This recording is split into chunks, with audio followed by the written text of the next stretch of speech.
Choose life. Choose a job. Choose a career. Choose a family. Choose a big television. You're a quiet, sensitive type. A little bit crazy, a little bit bad. Choose sitting on that couch watching mind-numbing, spirit-crushing game shows, stuffing junk food into your mouth. The man is a psycho, man. He's a mate. So what can you do? What are you two talking about? Football! What are you talking about? Shopping! Jay's the soul of Detroit. You asked it around, you might be around my face. It's gone. What are you doing? What are you doing? Come on. That is not paid for by them. That is paid for by the people of Detroit. You are qualified, Emil. I'm not qualified for this job. Let me tell you something. You want to go right now? Okay? You want to go right now? All right, it's not ML Elrick. Hello, boys and girls. It's Mark Fellhauer with you, along with Shawn Windsor, the soul of Detroit. I chose that intro today, and I can't believe, Shawn, it took you that long to realize what movie it was. It's about 20 seconds. By the way, I'm not the soul of Detroit. You made it sound like, with the punctuation, that I'm the soul of Detroit. I am not. He is missing. He is missing, and ML Elrick is in Scotland right now with the family. Claims he's going to be joining us via Zoom. He just landed in a place called Shetfield. Shetfield? I don't know. Shetland? Shetland. Is that a place? It is. Islands north of the British Isles, right? It was a TV show set there. It's probably why he's there. Maybe that's where the ponies come from. I asked him to bring me one back. He refused. What I want to know is why he goes on vacation and doesn't let us go on vacation. I went on vacation. I go on vacation. Did you? Yeah, you're gone plenty of times. So really? Not really. Well, mentally. I want to bring in our special guest of the day, filling in for us, a current Emmy-nominated broadcaster. That means a lot. and you're coming up on your, I guess, would be 50th year in broadcasting, right? Because you said you started here in 1974. Yep. It's Eli Zaret. WABX, which was a FM rock station. Back when FM was really underground, you couldn't get it in your car unless you went down to Mickey Shore or a place like that and bought a converter. You'd screw it into the bottom of your dash, and you could use your AM dial to find FM stations. So it was a very different day and age. I don't like how you just brushed off that Emmy nomination. Oh, well, you should be very proud of that. I am. I hadn't entered anything in a long time because I haven't been on local television, believe it or not, since 1995. But I've won several since then. One was I worked for the Pistons, and I did a documentary on autism about 10 years ago. But it isn't a national Emmy. It isn't the kind that Bob Costas gets. It isn't the type that award-winning TV shows get. It's a Michigan Emmy. It's so unusual to have self-deprecation in there. Instead of the self-aggrandizing. Exactly. I think ML is self-deprecated. He's self-deprecating. He's also very sensitive, though. So most self-deprecating people aren't hypersensitive at the same time. Well, that's true. Do you have any idea who your opponents are in this Emmy Award? Yes. You do? Well, only two entities qualified because each state sends the entries to a different market, so there's no prejudice. And so it isn't like they're going to have 5 in one category. They may have 10 in one category if they're all deemed Emmy worthy. But in the documentary category, only our thing called Going For It, the rise of WDIV, which is the first station I worked at. And it was in celebrating its 75th anniversary. It was the first station in Detroit. I hear it's wonderful. You son of a bitch. I tell you. I have seen it.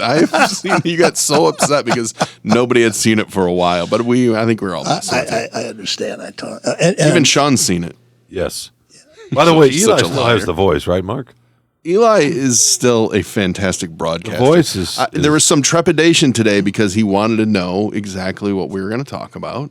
Because he loves to be prepared, which is one of the things I love about him. And I said, don't worry about it. I got it covered. We got it covered.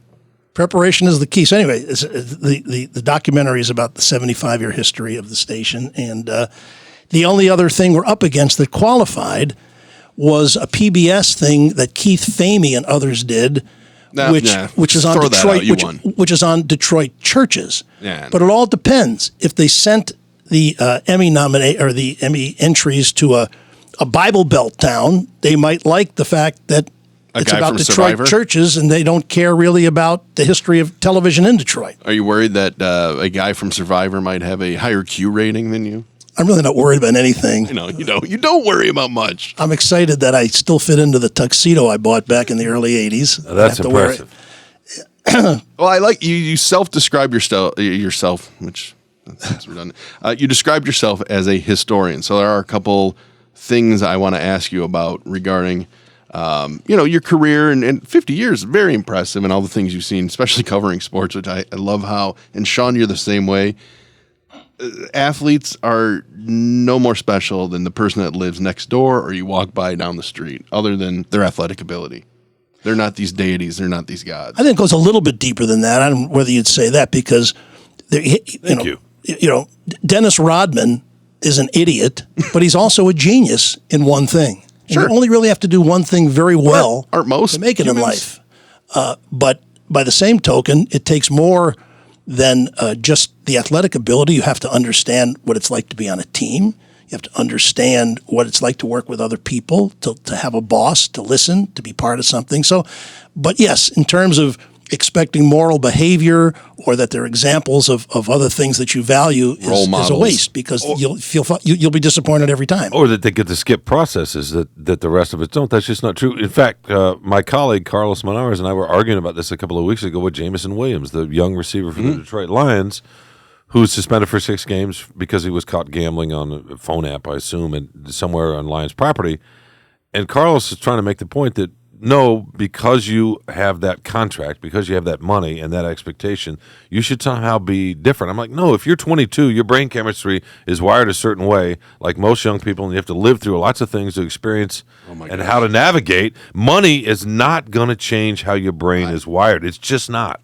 To your point. I cannot believe I'm going to say this, but I kind of agree with Carlos. There's greater expectations, though. It doesn't matter if you're immature. If you're immature and you've got to learn some things about life, nothing will change that other than learning those things about life. Money will not change that. That's been my experience writing about sports for 20 plus years. Well, that's a pretty complex question. First of all, in terms of Jameson, the Lions admitted, and I think there's some validity there, that this really wasn't carefully explained in detail, and everyone who listened was made to understand exactly what was told them. And so there's been a lot of confusion about, well, I make bets on my app, so how do they know where I am, or why does it matter? Or was it really said you can gamble on your phone any place you want as long as it isn't in these few locations? Was that really explained that well? I'm not going to excuse him, but it seems like there's a lot of vagueness in there. No, there's no question. But my question to both of y'all then is if you're 21 or 22 or whatever, and you've been around this, you've been around sports a lot longer than I have, Eli. If you have you see the different levels of maturity that come into the NFL, the NBA, Major League Baseball, whatever. The money is not going to expedite that maturity. It just doesn't. In fact, it makes it worse. It can make it worse. No, it absolutely can. It can teach a lack of responsibility, a lack of self-preservation, a lack of knowledge of it, of what money really is and what it means and how it plays a role in your life. What's real? That's why a lot of athletes think they're wealthy when all they are is getting a good salary for a period of time. Yeah. And a lot of older people make that same mistake too. God, I think I'd run out of money, or I thought this is going to go on forever. So you're right. There's a level of maturity they have in certain ways, but lack in other ways because you're still only 21 years old, and 21-year-olds are basically idiots. Let's face it. We were all idiots when we were 21. And that's my point. You do get the occasional 21-year-old who's going on 40. You just do, right? Well, that's in all walks of life, not just athletes. If you want your money to keep growing, if you're making a lot of money in a limited amount of time, you need to invest that money, right? And see what people can do for you. And the guy we recommend is Luke Nowak at Pinnacle Wealth. If you have questions about your financial future, if you're wondering if you're going to be able to reach those goals, give Luke a call, 248-663-4748. Free, consultation. He'll tell you if you want to be in bonds, equities, he'll help that money grow. So if you're an athlete or just a guy working hourly, day-to-day, have your money work for you with Luke Nowacki. Securities and investment advisory services offered through Royal Alliance Associates Inc. Member FINRA-SIPC. Royal Alliance Associates Inc. is separately owned, and other entities and/or marketing names, products, or services referenced here are independent of Royal Alliance Associates Inc. Now that kind of piggybacks, Eli, and something we were talking about before the show, and because we were talking about Brittany Griner, you brought her up yesterday on the Drew and Mike show, where you can hear Eli every Sunday, sometimes Monday, every first show of the week. How about that? And you were mentioning about what the difference was, and you've always called the NBA a flea bag league in the 1970s. It was a flea bag league until about after Bird and Magic came along, it became a major league. And my point is the whole Brittany Griner thing is so repulsive on so many levels. The first thing is the idiot who trolled her through the airport. What a weenie, what a little piece of shit he is. His name was Stein, I think, who's looking at the camera like, look at me, and hey, Brittany, did you fuck Vladimir Putin? Just stupid, antagonistic things, and he gets away with it. But what it pointed out to me is why, if this is a major league, are these players walking through an airport? If it's a major league, they should fly in their own plane. And I go back because, again, getting older makes you a historian whether you want it or not. And the NBA, until Pat Riley came along in the early 80s with the Showtime Lakers, he said, you know what we're going to do? We're going to stay at the Ritz-Carlton. Screw this Motel 6 stuff. We're going to get our own plane. And suddenly everybody said, whoa.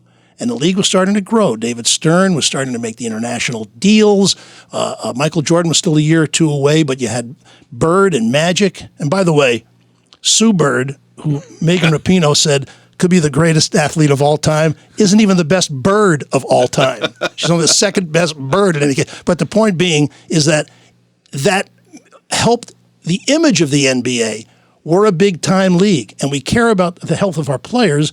So Bill Bradley, as I was telling Mark earlier, had to get up and Dave DeBusschere in the champion Knicks in 1970. I read Bill Bradley's book, Life on the Run.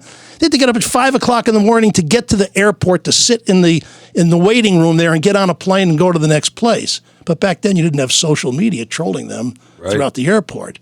So that's why it's kind of the WNBA is a minor league masquerading as a professional league. And it's being supported by the NBA. Right. And I don't think that's, when you see Matt Ishbia had to buy the Phoenix Suns, when he bought the Phoenix Suns, he had to buy the Phoenix Mercury. It's kind of a package deal.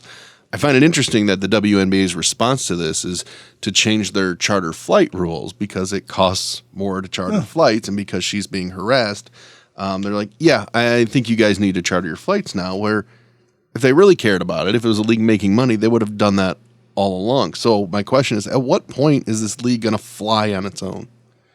Will it ever fly on its own? Well, I think it may. I don't know what the real numbers are, but women's sports have come. I've seen them come from zero to where every effort is made to make them either a pure major league or to include women in all sports.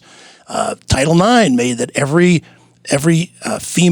male athlete at a college, there has to be a female athlete. There has to be the same number. So we push it, and we've done our best, or they've done their best to make women a part of it. But still, if the revenue isn't there because they don't play the game as well as men and there isn't the same appeal, it's going to be kind of a minor league, and they can't afford to fly. And there has to be some type of fiscal responsibility, right?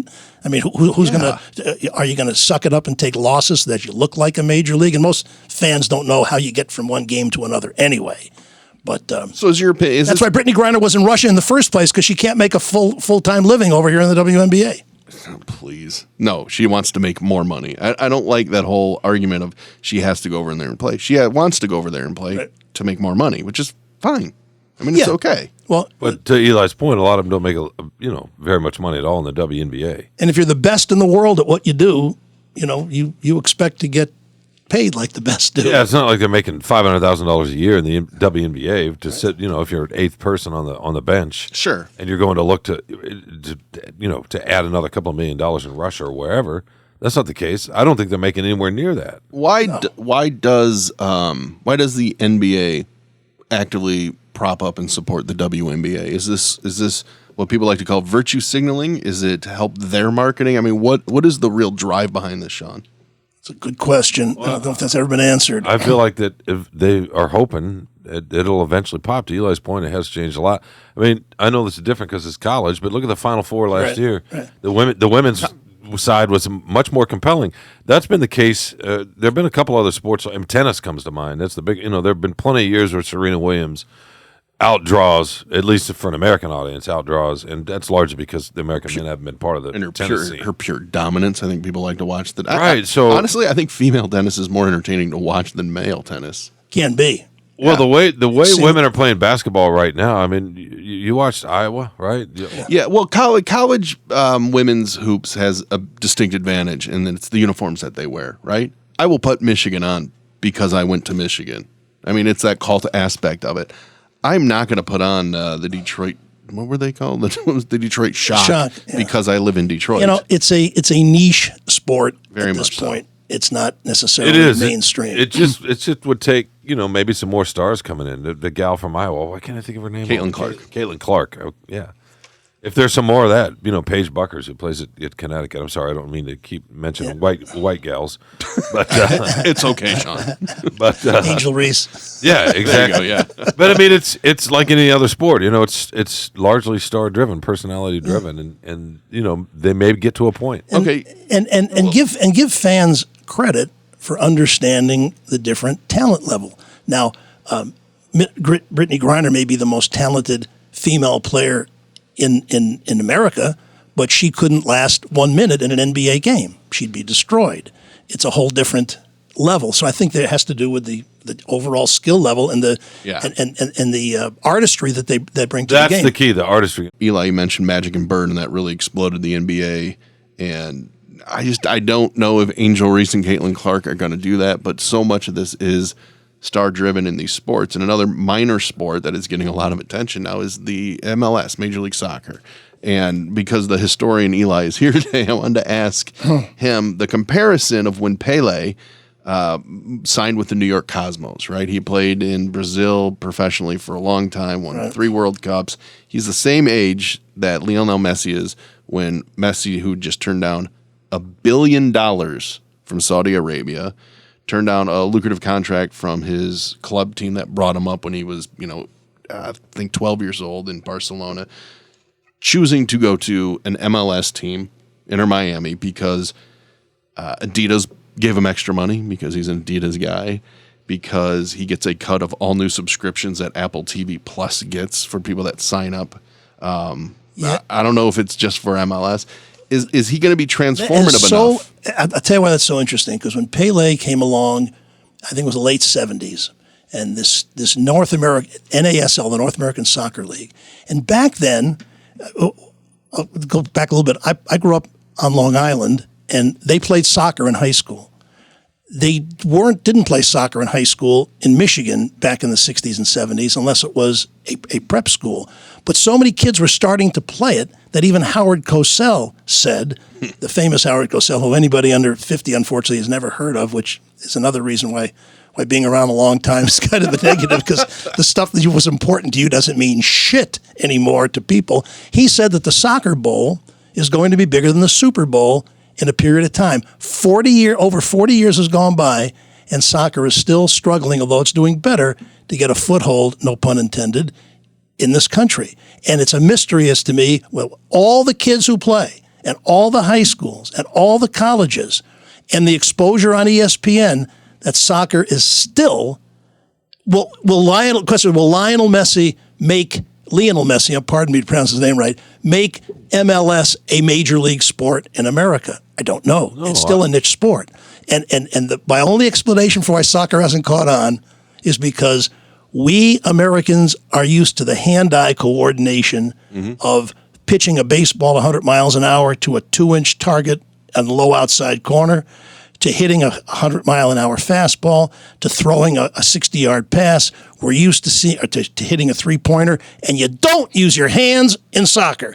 To me, that's just for some reason seems to be the wall they can't get past. But I think that's American soccer, right? I think to me the bigger issue is that young people, especially in this country, understand where the best soccer player, football, is played in the world.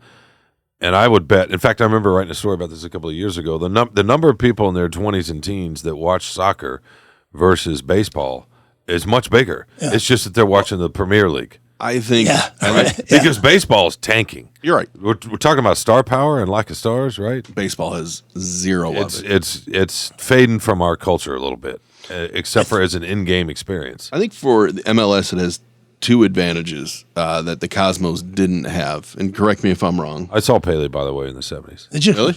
Yeah. With the Cosmos? Yeah, he was in D.C., I want to say, because I lived in D.C. and they played soccer. When I moved to Illinois in the late 70s, nobody played soccer, to your point. Yeah. So why didn't it moved off the East Coast? Why didn't it make you a fan? Was it a novelty act? It was fun to see him. I mean, I've always enjoyed the sport. I played the sport when I was young. Everyone played the sport when they were young. Right. And I think they shift to football because it's the same American football because it's the same season as they get older. Well, back in those days, I mean, the best soccer was obviously in Europe or in South America, wherever, but there was nowhere to watch it. Well, I think like there is now. 100%. I think TV and gambling has grown soccer like none other. Did you guys see the story about the Athletic laying off the sports website? And really? The New York Times. Model. Yeah. They laid off 20 reporters yesterday. They're owned by the New York Times. No kidding. And in their story, they were talking about what they were going to focus on, the NFL and the Premier League, because that's where they get. This is a national website in this country. Yeah. And the second biggest chunk of their readership wants to read about soccer in Europe. Isn't that interesting? That's kind of fascinating, but I think there's two reasons that. Number one, video games. The FIFA video game is huge. For sure. Kids play that, so they learn all the names. But then there is this thing, and Eli, you and I were talking about it off the air. You called it the browning of America. I mean, America's just browner now. There's a lot more Hispanics. There's more Asian people here that are, first generation, or mainly second generation, that have brought the love of it with them. In some markets, right, Orlando comes to mind. They have a very popular MLS team. Miami. Right. Where Messi's going, and, a lot of Hispanics. The guy is from South America. They love him down there. Plays in Europe. Asia loves him too. The Middle East loves him. It has the possibility to grow the league. Will it? Isn't a problem with soccer in America? This seems trite. There just aren't enough points. 100%. There aren't enough points in the game. That's a similar issue to baseball. But the markets where the MLS is popular, and again, I remember we've written a lot about this at the Free Press because there was a push to bring a team here to Detroit at one point, are either to your point where there's a strong immigrant culture, or where it's a largely youngish, progressive kind of city like Portland. Yeah. Mm-hmm. So that's where, right? Because that's like Mark. Mark's a young progressive, and that's where A, I'm not young. B, I would never describe myself as progressive. And in baseball, if it's a 1-0 game, some people who aren't aficionados of the game will call it boring, whereas those who really understand the game will look at the tug and pull and the nuances that make it a compelling pitcher's duel. And maybe the sophistication isn't there to appreciate that in soccer. Hockey to the uninitiated, to me, always was, it's just one broken play after another. Right. Broken play, come back, broken play, go back, broken play. Where's the continuity? That's why, basketball, there's encourage scoring. Football, they encourage scoring. Baseball, they make it so there's more scoring, because as Americans, we like to see points. No, the points are definitely an issue, or it's definitely part of it. But I also think there's some political layers of this, some identity layers, right? Soccer in some circles is seen as sort of not anti-American, but not of possibly, but I think not of us. Not of us, and that's changing. That's changing a little bit. I think it's. But it's to your point. It was an East Coast sport for a long time. When I was younger, soccer was seen as an elitist sport, played by kids of the upper middle class and so on and so forth. Whereas in Europe, it's a working man sport first and foremost. Same with cycling. My next door neighbor, who's from Amsterdam, couldn't believe when he moved to America that people thought of cycling as an elitist sport when it's a working man sport in his country. And how about here's another one that was just as in fact, in the springtime when I was going to high school in the 60s, lacrosse was more popular than baseball. Yeah. Right. Whatever happened to lacrosse? Yeah, there's a professional league there that nobody ever watches. And speaking of elitists and speaking of Europe, he is taking time out of his busy schedule. Elrick has finally joined us. I guess maybe you're not so elitist. You're waiting for a bus? I go away for a week and we're talking about women's basketball, soccer, and I thought, how can it get any worse? And then Shawn says cycling. What's next? Are we going to do pigeon racing as soon as I get on this damn bus? You're over there where people use bikes, or maybe not. Not if you're in the Shetland Islands. Why are you on the show anyway today? Can't you just enjoy the time with you don't trust us to be able to fill an hour? Ego won't allow it. You got nothing. Sean, Mark told me I had to dial in. Oh, bullshit! Shit, bullshit! You missed us. And then he brought up women's soccer for people in iron lungs. You and that's missed. when I said, you "What am I missed doing the here?" setup. The setup was the historian aspect of it, because we have a living historian with us today. I'm going to make ML. I'm going to make you brought to us by. If you want a little European flavor, you can try out the Irish Coffee Bar and Grill. They're one of our newest sponsors. If you've ever been to the east side, though, you already know that they have the best burgers in town, located on Mack Avenue in Grosse Pointe. Irish Coffee is serving up those delicious ground rounds, just $5 Mondays, 5 to 11. So you got to remember all the way next Monday, go there, 5 to 11 p.m.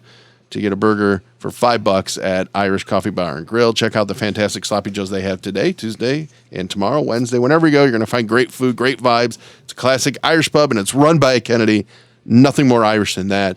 And when you see ML there, when he ever gets back from all his gallivanting around the world, be sure to ask him for an onion ring, because he'll have you buy him for him.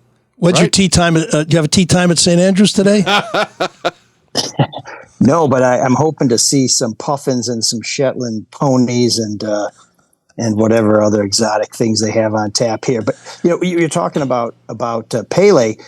For those of us who were growing up in Detroit at that time, Trevor Francis, yes, who was a great player for, I think it was Birmingham, when he came to town, you would actually sell a lot of tickets to see soccer at the Silverdome, because when Trevor Francis came, the Detroit Express, brought to you by Sonny Van Arnhem, were a fantastic draw. They were really exciting. When he wasn't here, dog shit. What league was that? The NASL? Was that the North American Soccer League? I can't remember, because I covered Trevor Francis. There was a little bit of excitement for a moment.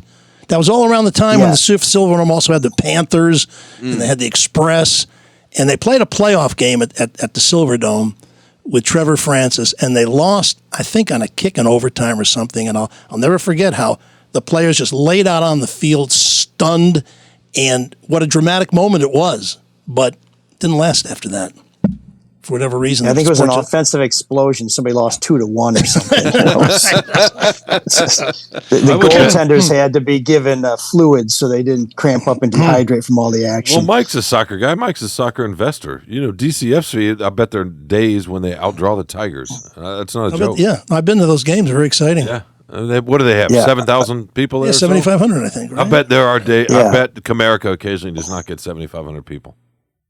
So a couple of years ago, they absolutely would have outdrawn the Tigers. But we came over here and we have these DCFC rugby shirts that we bought because we were going to our ancestral, I'm told, place in outside Aberdeen. So we all wore these matching rugby shirts. And then somebody told me that's exactly the same rugby shirt as one of the Harry Potter people wore. So we thought we were being cool. And I'm sure people are like, what's with these dorks? And I'm like, no, DCFC. It's DCFC here. It's not Gryffindor or whatever the hell it is. But I don't know anything about Harry Potter. Is that really like your ancestral home? I mean, can you really trace it back there? I think so. I think my paternal grandfather left.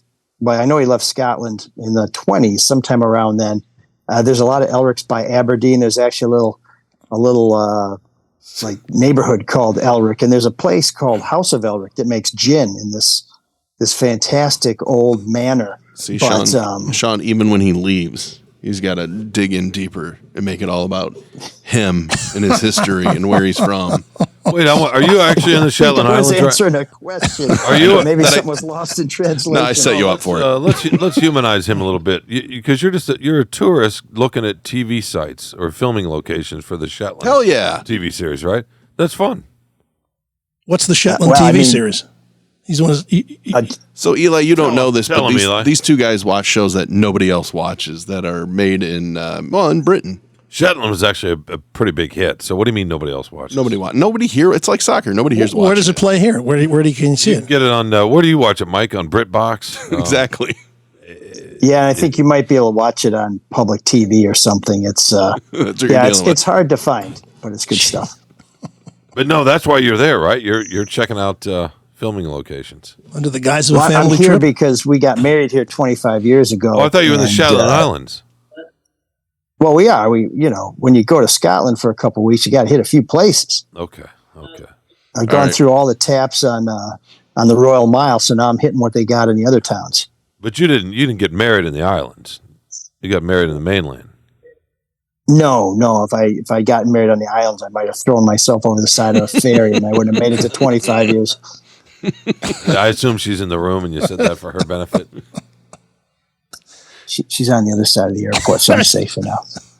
Wait, yeah, that's right. You're in a little tiny airport. All right, well, go enjoy your vacation. Don't worry about us. We will be fine. We will check in with you next week. I don't know where you will be in the world. Where will you be? I will be in Scotland. Okay. Where at? You have to tune in and find out. And I will tell you this fascinating much. stuff. Just compelling. They serve beef burgers here. They're nowhere near as good as the Irish coffee burger. All right, buddy. Have a good time. Yeah, thanks for dialing in. That was exhilarating. Riveting. Yeah, if you guys want to get back, why don't you come back to me for the darts report? I think I've got some insider information. I can go on location. So does that mean you want to talk about Ted Lasso? No, absolutely not. No. Let's move straight to Petanque. Anybody know what the hell that is? I saw somebody playing it. I'm sure that's up next on ML. No, we're going to talk about finger football. Gross. The little triangle. Is that anything like pocket pool? Remember the little flick football? Yeah. Remember the little triangles that you'd make a goalpost with your hands? Oh, I can never leave. Goodbye. All right. Sean, you mentioned the fact Have that fun, sir. that he's in. Oh, he's still talking. Hang on. Of course, he's still talking. He's done. I mean, we should be the ones to disconnect him. He's very proud of himself, too. Yeah, he is. He's standing up. Sean, do you like to do touristy sites? Do you like to do touristy things? To some degree. Maybe not so much in Michigan State gear every day, but to some degree. I love doing the most common touristy things for so many reasons. I like people watching, but as I mentioned, I went to Niagara Falls, and I had to show my girls the scene from the original Superman. Do you remember that? When that boy fell and Superman saved him? That's right. And it did not resonate whatsoever with them. They thought it was really stupid and pointless. And why is Dad showing us this video of? So do that on your own time. Well, I'm trying to expand their horizons by showing Superman. It was a Niagara Falls scene in a movie. What's wrong with that? Yeah, you're the worst. But the other thing, and I want to know if either of you guys have ever done this. We're up there. We just had dinner. We're walking down the street, and we're about to cross a pretty big street there, but not one of the major ones. But there's a lot of people around. I see some guy walking the other way, and I'm like, I recognize that guy. I know who that guy is. I'm going to stop and talk to that person. And it's an actor from Napoleon Dynamite, Efren Ramirez. Do you remember Napoleon Dynamite? I do. Vote for Pedro? Vaguely, yeah. And I just would never stop somebody and talk to him because I don't know. I guess I respect. Did you know who he was, or did you say, I want to find out who this is because I recognize him? I knew immediately who he was because we had him in studio years ago, which, unfair advantage gives me a nice reason to bring it up. And so just having to talk to him on the street, I just wondered, would you ever do that? Do you stop famous people and talk to them if you recognize? Never? Rarely. Why would you do that? It's like stopping a stranger. I wouldn't stop a stranger. I would stop a stranger too. I was sitting, believe it or not, was it Italy? And at the table next to me was the author John Updike. Yeah. And I read all the Rabbit books, and he was one of my favorite authors. But I wasn't going to go disturb his meal and say, God, I love your stuff. And so when he walked by at the end, as he was walking out, I said, I didn't want to bother you. I just want to say that I'm a big fan, and I love so many of your books that I've read. Thank you. And he smiled a little uncomfortably and walked on, and that was all. And I figured he would like that. That's something that he wouldn't find offensive, to just not demand his time, just give him because everybody wants recognition. Everybody wants affirmation that what they do. Of course. Sean, do you ever get stopped? Do people ever want to talk to you? No, never. You're such a liar. Eli, you were on TV for a long time. One of my most embarrassing, speaking of sports writers, as you know, the great Joe Falls preceded you. I'm sure you remember him. And Joe Falls was an icon in this town long before TV people became anything of consequence. TV people really weren't of consequence, I don't think, until the video age of the 80s. So I've been on Channel 4 maybe a year or two. Maybe this is like 82 or 83. And I used to get to the ballpark early and walk in Tiger Stadium on the Cochran side, which is the third base side, and happened to walk in one day with Joe Falls. We got there at the same time. And there's not many people in the stands. I'm walking down the third base line in front of the dugout, and people are and say, "Hey, Eli, hey, love the pregame." And I was embarrassed because I'm walking next to Joe Falls, an icon of Detroit sports writing, and here I am just emphasizing to him and the other sports writers that resented us for reasonably good reason. We were getting more attention, and they were the real journalists that had built, Detroit sports to what it was in terms of reportage all those years. And it was just a different day and time. And see, nowadays everybody is quote unquote famous. Everybody has a camera. Everybody's filming everyone. Everyone's the star of their own movie. So now I feel like if you see a celebrity, all people do now is pull out their phone and just record them, which is awkward as hell. Yeah, right. Okay, Mark, I lied. I did one time. One time I went up to a semi-celebrity. But in fairness, it was in a work environment. It was at Duke's. It was at Cameron Indoor Arena. Michigan State was playing Duke. This is, 12, 13 years ago or so. Kyrie Irving was a freshman on that team. In any case, Doris Burke was calling the game, and I was just a big fan of her. I love listening to her break down games. Basketball's by far my favorite sport. That doesn't count. And I walked up to her across the court. It was not far from where I was sitting, and I said, "Hey, I really enjoy listening to your podcast and the way you break down the game." And we talked for a couple of seconds, and I moved on. So that was a professional encounter. Yeah, but I didn't feel like I was on her level, right? So, it felt a little bit like you never saw The Rock, walk by The Rock and stop The Rock? No. Really? No, that's... No. I mean, you got to put yourself in the other guy's shoes. Yeah, you don't want to... I know. Is it all about me because I want to have a word or have him look at me and recognize me as a human being and he's so special? No, does he want to be disturbed now? Is this the right venue? Is this the right time to do it? Right. My brother ran into Ali one time and got a photo with him. Oh, there you go. So there you go, right?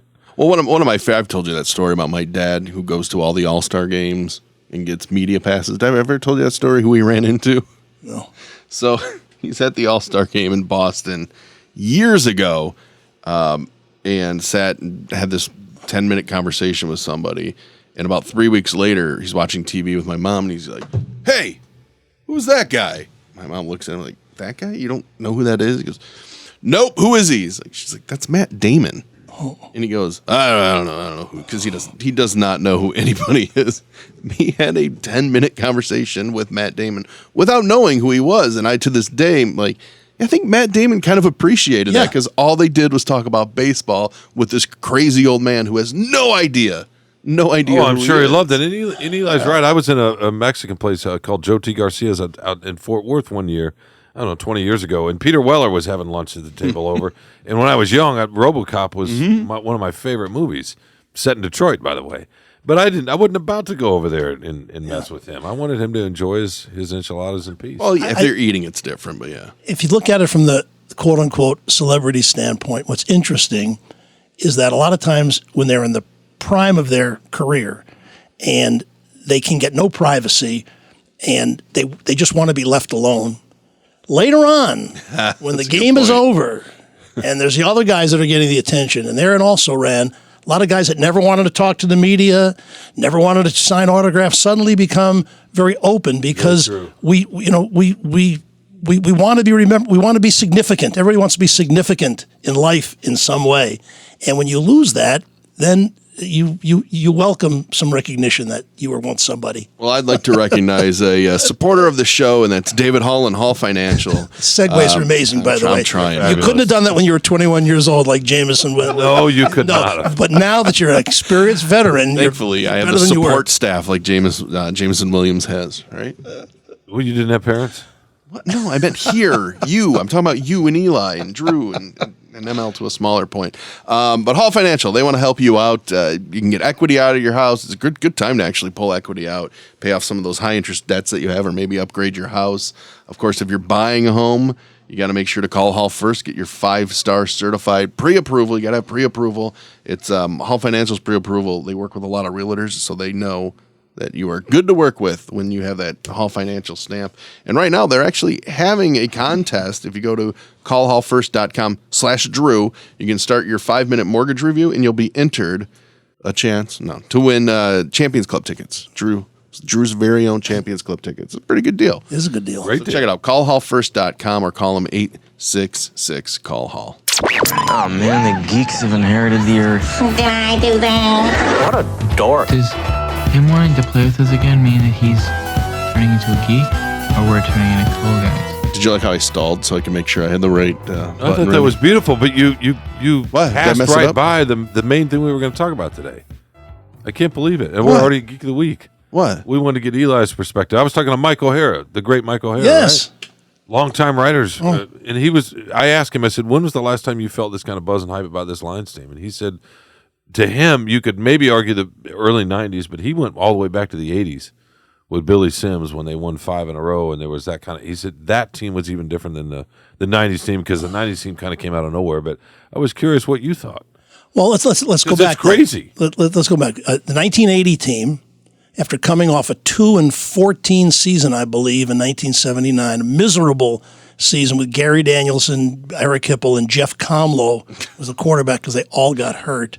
They start out 4-0, and in the end zone after the second win, 3 great personalities, because that's teams back then had great personalities.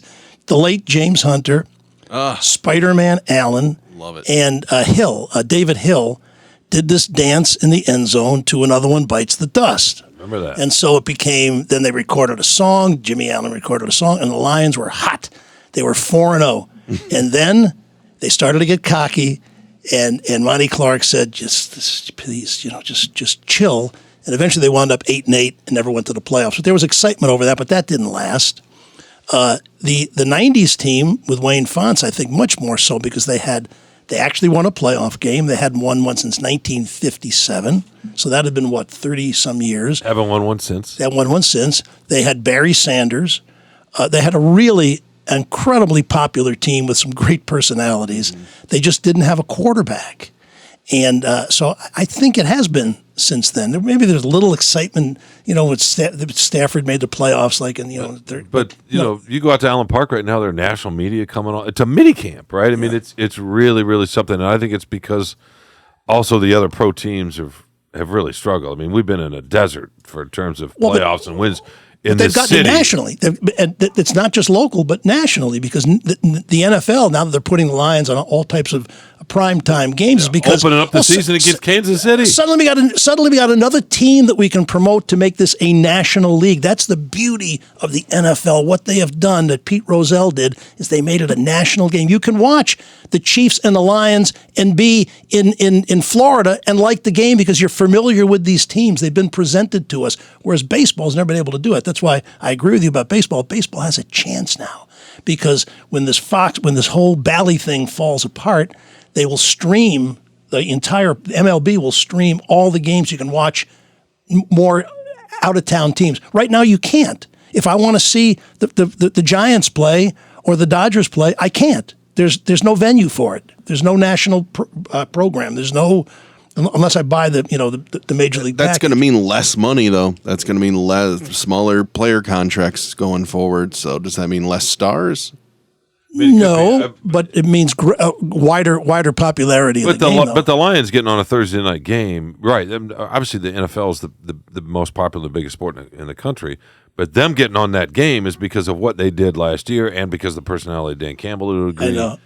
and the way they play, right? So, and that's new. And we have been in a lost at sea as a professional sports town for a decade. Oh yeah. And if the Lions are actually going to get really, really good and be almost Super Bowl good for the first time in their history, it makes sense in a way, poetically, that they would do it to lift up the rest of the region when all the other teams stink. In other words, they've got the stage to themselves right now. Right, but that's not going to affect the performance of the other teams. No. I'm just saying from a fan perspective, right? Something to root for as to laugh at. If the fact that the Lions might be the one to turn this decade-long run like they're around. And of course, being set up for failure. Well, maybe. I mean, they could face Spoken one. like a Lions fan. No, for yeah, sure. and the NFL, pro football is the number one sport in America. I want to ask you that since you're the in-house historian.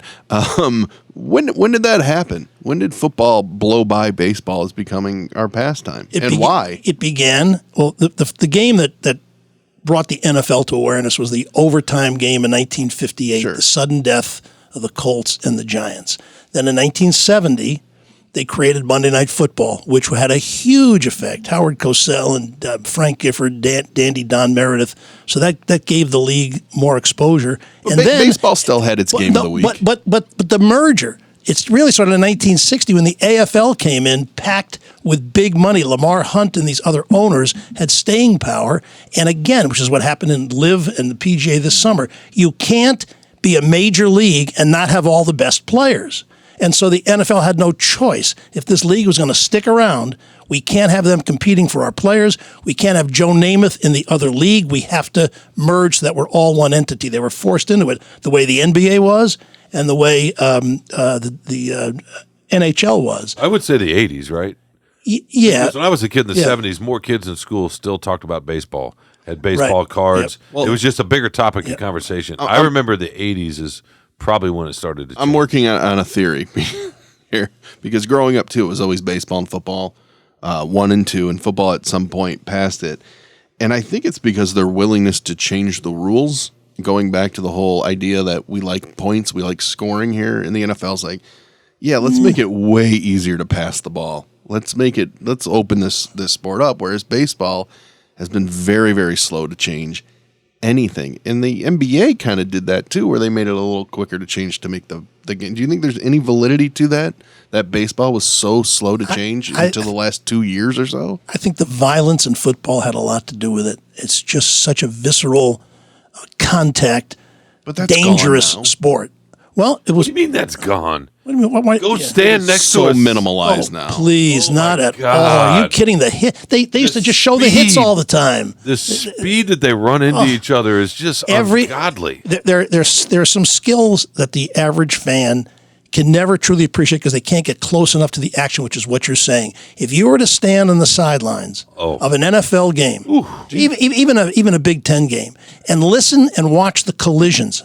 Absolutely, The but do you sound, think it's less violent today than it was, 30 years ago? Because I do. There are fewer cheap shots, but it's not any less violent. Right, it's not any less violent, but the microphones are better. The cameras are in closer. Yeah, that's true. Can you imagine?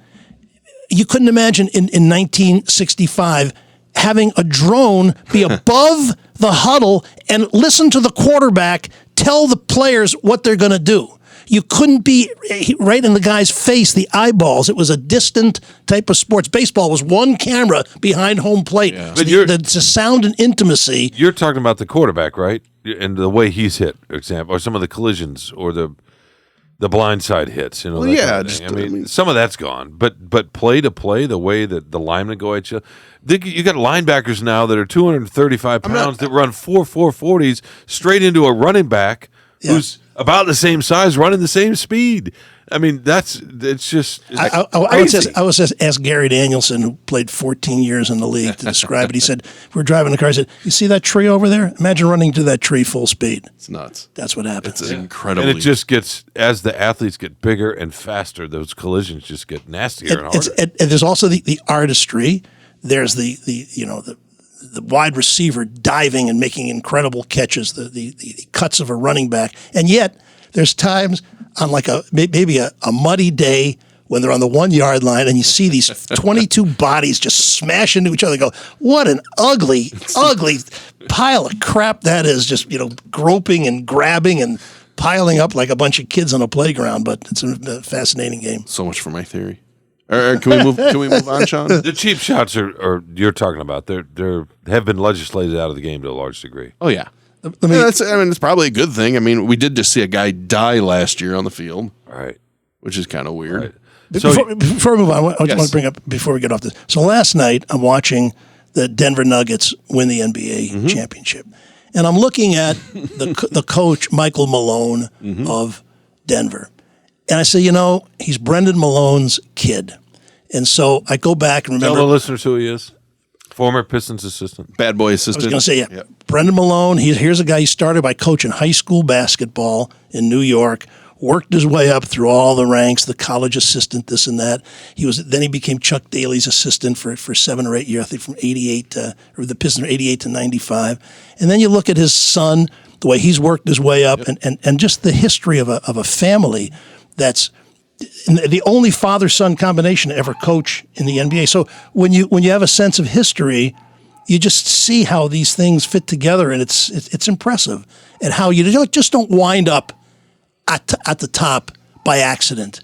Most guys have to work step by step, year by year, incrementally getting higher and higher up the ladder to be in this position. Did either of you see the post-game interview with Nikola Jokic? Yeah, he wants to go home. That was just the best. That was awesome. He said, ask how he felt after, it's the best player in the NBA, arguably, right now. He's the anti-star. He says, well, the job's done. I can go home now. Yeah, didn't care about the parade when the parade was. He just awesome. Just wants to go home. And Eli, you were saying yesterday, right? It's crazy. He doesn't look like an athlete. No. He's the most look ripped. He's the most agile, quick, smart. The hand-eye coordination, the vision, right? He's the most agile and skilled, clumsy-looking white guy to ever play the game. No, it's true. And he looks very uninterested. He looks in anything he's softish. That's going on. He's softish. He's got a little bit of he doesn't have a 26-inch waist. No. He works out. He's incredibly conditioned, and yet he doesn't look it. No, his arms have very little definition, right? He works so weird. And yet watching him play, it's just almost beautiful. He plays like a guard. I know. Incredible soft touch. 5 games, blew out the Miami Heat, and only 9 people were wounded in a shooting yesterday in the celebration. So but the job is done. I want to go. I want to go. The lifestyle. Sounds like you, man after your heart, Shawn. Have you ever covered the NBA? Traveled to cover a team? Not full time, but I've been on the road with teams. Yeah. Yeah, the lifestyle is so incomprehensible to the rest of us. To America that gets up at 8:00 to get showered and go to work at 9 and come home at 5. The schedule, the road trips, the nighttime games, the afternoon flights, the morning workouts, the post game trying to get to sleep, going to another city. It's so draining. It's so tiring. I can't even imagine what they did all right, back historian. in the old days. Yeah. That's what. And here's another historian question for you. What? Is it easier to be an NBA player now than say 1980? Because you have support staffs and stuff, and load management, which is a thing now where it's a good players question. take games off. When I started covering the Pistons in the mid '70s, Ray Scott was the coach. Yeah, he had no assistant coach. He had no strength conditioning coach. He had no scouts per se. It was him in an office with a secretary and the 12 players. And to see what's happened now, where Dan Campbell has 29 assistant coaches. Right. In fact, the assistant coaches have assistants. Right. So the defensive line coach has an assistant defensive line coach. So yeah, but your question is it harder to play? Harder to be a player? I would think that the travel alone was harder back then. Physically, I think it's probably easier in a lot of ways, but psychologically, emotionally, just the spotlight, social media, getting trolled in airports, the expectation, having people come at you, I think that's probably harder. And players say that. Yeah. Oh, that's interesting. Yeah, I didn't think about that aspect to it. That it's a lot harder just to mentally? be, yeah. But Players who talk about that, coaches who used to play and now are around the game as a coach, talk about the differences. This whole thing of load management, though, like I understand it. You have this huge investment in an athlete. You don't want to burn them out. You want to keep them healthy for when it really matters, the playoffs. I mean, look at the Miami Heat. They could have been eliminated 3 times throughout this playoffs. They were an 8th seed because so many teams make it. But then again, it's bullshit because if you want to go see a guy play on a visiting team and that's their night off, you kind of screw over the fans. Yeah, like Steph Curry. I think not this year, but last year when the Golden State Warriors were in town, he didn't play. And there were a lot of young people that had bought tickets, and that's the one chance to see him. So I don't think that's fair. Harder on the players in the old days in that they had less security. They didn't have guaranteed contracts. There's a story about Gordie Howe breaking his wrist or something in a Red Wing game and standing in the parking lot at Olympia in freezing weather with his arm wrapped, waiting for Colleen to pull the car around to take him to the hospital. That's the injuries, Mark Fidrich, his career was ruined by a rotator cuff that could have been fixed with arthroscopic surgery and had him back in 8 weeks, and it cost him his career. So there was less security, there was a less support staff, there was less sports medicine. Your career could be over in a minute, and a lot of guys, you talk to the old NFL players, most of them, some are gone now, but the Mike Lucci's and the Joe Schmidts that played back then for $10,000 a year, and if they didn't get along and like their teammates and play for the love of the game, there was no point being there. Charlie Sanders, the Hall of Famer, quit when he had still time left on the clock because he could make more selling insurance than Russ Thomas would pay him to play tight end. A lot of them had off-season jobs. That's crazy. Yeah, so, Denny. I mean, Denny had lots of off-season jobs. And then he blew all the money anyway. So, by the way, who's your Geek of the Week? And sorry about that. Oh, God, was I supposed to think of a Geek of the Week? I got one. I'm going to do the imaging again. The geeks have inherited the earth. Did I do that? I'm not going to go through the whole imaging. No, but because our fearless leader is gone and around Scotland, I thought I would mention a guy who you hate whenever ML mentions it, and that's Kwame Kilpatrick. And I'll tell you why he's the Geek of the Week. Did you see what he did this weekend? No. Kilpatrick was out in Beverly Hills at this 5-year anniversary for Alice Marie Johnson, who was convicted in the 90s on a couple drug crimes, right? And Kim Kardashian got her out. Very big public case. And so they had a celebration out there. And Kilpatrick was out in Beverly Hills for whatever reason, made it into the party, and then started hitting up Facebook with pictures of him and Kim Kardashian, him and Terry Crews, and writing about how it's his 53rd birthday. So because he hijacked this celebration of someone who probably got a pretty tough sentence for a drug crime and finally got out, he made it all about himself and made it all about his birthday. So that's why Kilpatrick is the Geek of the Week. Any objections? No, I just got breaking news though. What? What happened? Mike just texted me and said they're going to a little place in Shetland where they do film the TV series, and the bus driver said that they may be filming as we speak. So he was very excited about that. I wanted to pass that along. All right. Well, either way, Kilpatrick's the Geek of the Week. Make him the geek of the last 3 decades. Absolutely.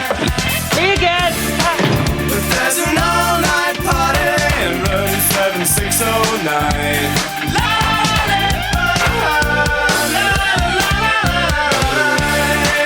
And you can dance together all night if you've got the time.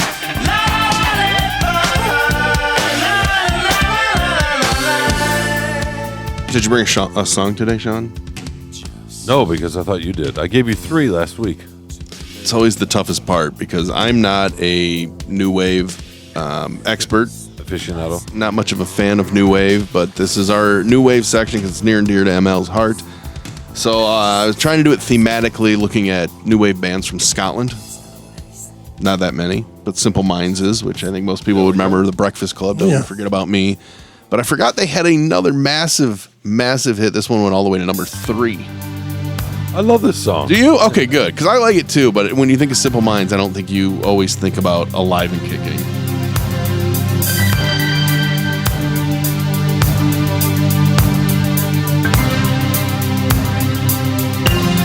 You turned me on.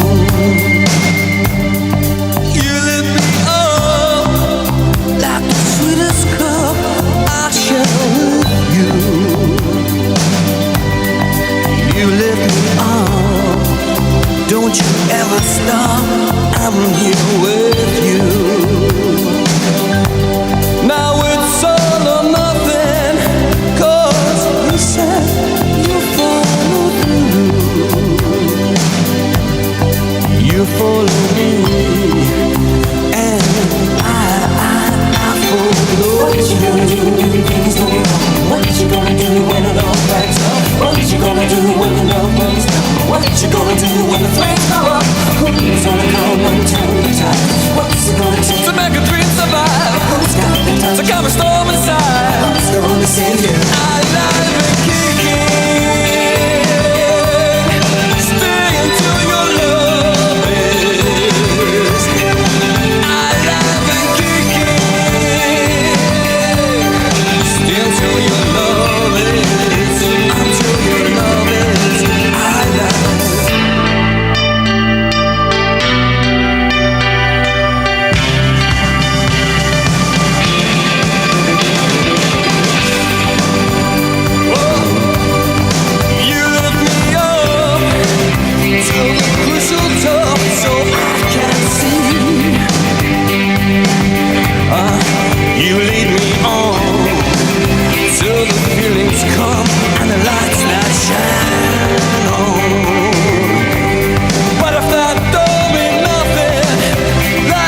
you gonna do when the flames go up? Who's gonna come and turn the tides? What's it gonna take to make a dream survive? Who's gonna protect the calm the storm aside? Don't say goodbye, don't say goodbye. In the final seconds, who's gonna say that?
Best part about this song is that ML's going to hate it. I thought you were going to say it was that last part of the song, which I loved. No, he absolutely will hate it, probably because it's too common. Did you put on a cap and a top, but not in a long coat and pretend you were Andy McCarthy? Listen to that.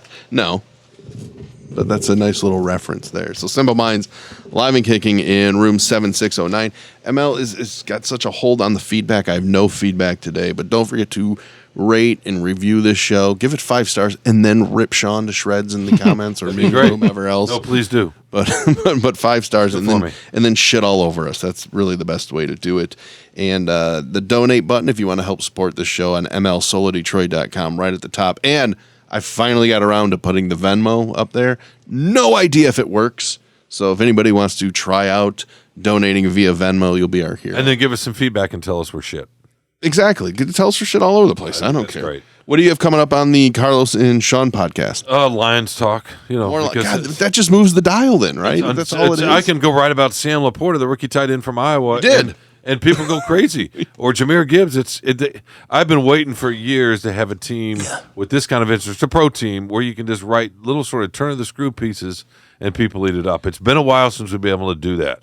Rather than write, this person needs to be fired, this person sucks, this person whatever. The talk show guys will tell you that the NFL and the Lions are greater than the sum of all the other teams in town in terms of interest. Even Michigan and Michigan State football and That's basketball. the same with us for our metrics. Something about the NFL and the Lions, and maybe it's the 67 years or whatever it is of a drought, and the fact that every game, to see the sine wave of we win a game and we're on the way, we lose a game, we suck. Each game has got such an impact. Because there aren't that many of them. Well, this is just one of the great fan bases in the country in terms of the NFL.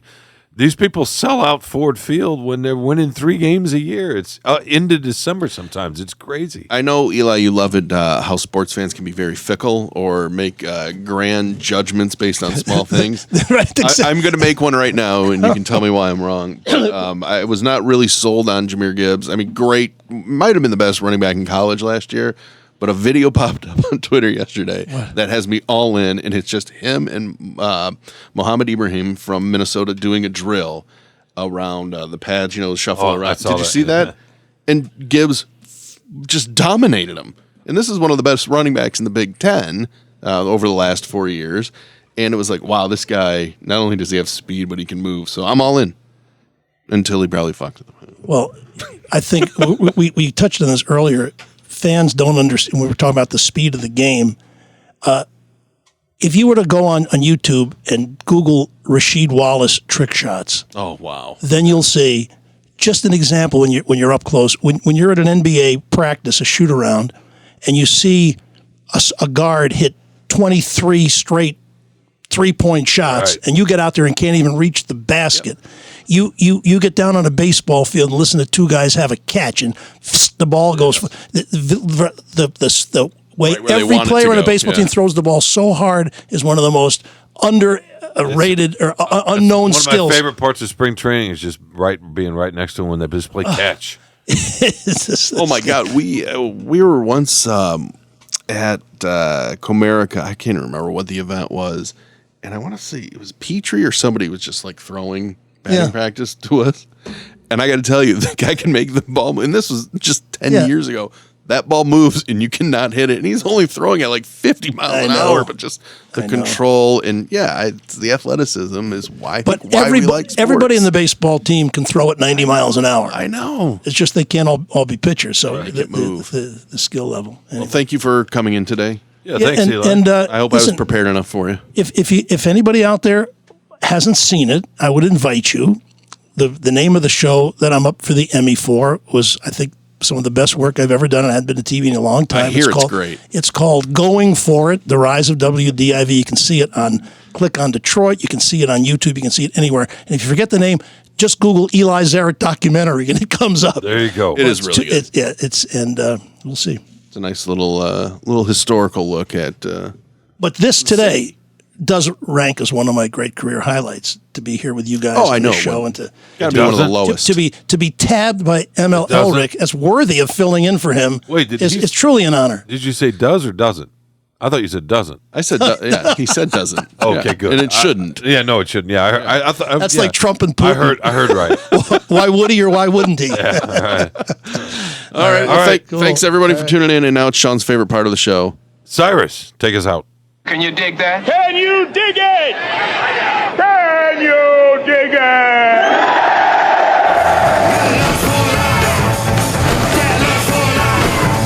Choose leisure wear and matching luggage. Choose good health and a career. Choose your friends. Choose your future. Choose life. Chase the soul of Detroit.